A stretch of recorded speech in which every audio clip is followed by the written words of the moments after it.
Assalamualaikum warahmatullahi wabarakatuh.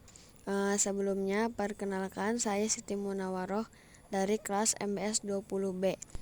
Yang terhormat Bapak Rahmat Rizky Kurniawan sebagai dosen pengampu mata kuliah Qawaid Fiqhiyah. Ya, di sini saya akan menjelaskan tentang artikel yang telah saya buat sebelumnya yang berjudul Penerapan La Yatimu At-Tabarru'u Illa Bil Qabdi pada Asuransi Syariah Perspektif Fatwa Dewan Syariah Nasional. Masyarakat di Indonesia tentunya tidak asing dengan salah satu lembaga keuangan yang bernama asuransi, dan sekarang ada yang namanya asuransi syariah. Asuransi syariah dengan asuransi konvensional sebenarnya tidak memiliki banyak perbedaan, hanya beda konsep pengelolaannya saja. Dan sebelumnya saya akan menjelaskan pengertian akad tabaru. Kata akad tabaru berasal dari bahasa Arab, yaitu tabara'a yatabara'u tabaruan, yang memiliki makna sumbang dana atau berderma dalam kebaikan. Makna tabaru adalah pemberian dari seseorang kepada orang lain tanpa berharap apapun dari pihak yang menerima.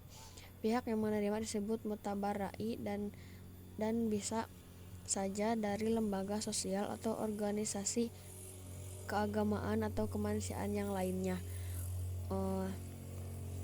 Contoh dari akad tabaru tersebut ada qard, rohan, hiwalah, wakalah, kifalah, sodakoh, hibah, dan lain sebagainya.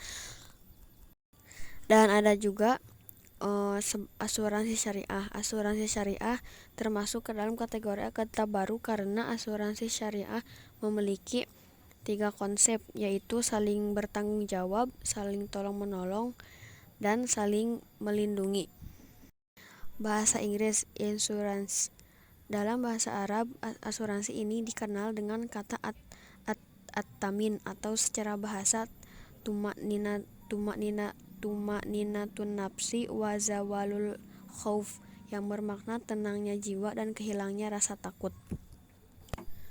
Dalam Undang-Undang Republik Indonesia Nomor 2 Tahun 1992 tentang usaha perasuransian, yang dimaksud dengan asuransi yaitu perjanjian antara dua belah pihak yang mengikatkan diri dengan pihak bertanggung jawab dengan menerima premi asuransi untuk memberikan penggantian tertanggung karena kerugian, kerusakan, dan kehilangan keuntungan yang diharapkan, atau tanggung jawab hukum kepada pihak ketiga yang diderita tertanggung yang timbul dari suatu peristiwa. Ada dasar hukum asuransi syariah di Indonesia berpedoman pada 5 dasar hukum perasuransian, yaitu: yang pertama ada Undang-Undang Nomor 2 Tahun 1992 tentang usaha perasuransian. Yang kedua, Kitab Undang-Undang Hukum Dagang Pasal 1320 dan Pasal 1774. Dan selanjutnya Kitab Undang-Undang Hukum Dagang Bab 9 Pasal 246 dan Peraturan Pemerintah Nomor 73 Tahun 1992. Yang terakhir ada Peraturan Pemerintah Nomor 63 Tahun 1999. Ada juga dasar hukum asuransi dalam Islam yang berasal dari Al-Quran dan Hadis, Fatwa MUI, serta diperkuat oleh Peraturan Menteri Keuangan, yaitu dalam surat Al-Maidah ayat 2 yang artinya tolong menolonglah kamu dalam mengerjakan kebaikan dan takwa, dan jangan tolong menolong dalam berbuat dosa dan pelanggaran.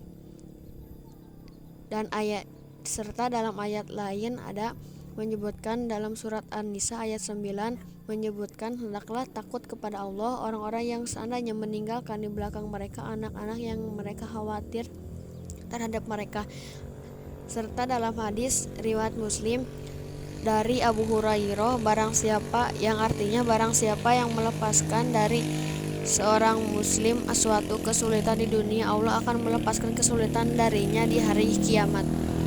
Asuransi syariah bisa dinyatakan halal apabila memenuhi prinsip di bawah ini, yaitu dikelola secara syariah, terdapat unsur tolong-menolong, dana hibah yang terkumpul digunakan untuk kebaikan, bagi hasil resiko dan keuntungan harus sama rata, bentuk muamalah dalam muamalah keuangan, dan yang terakhir, penyelesaian sengketa diutamakan lewat musyawarah bersama.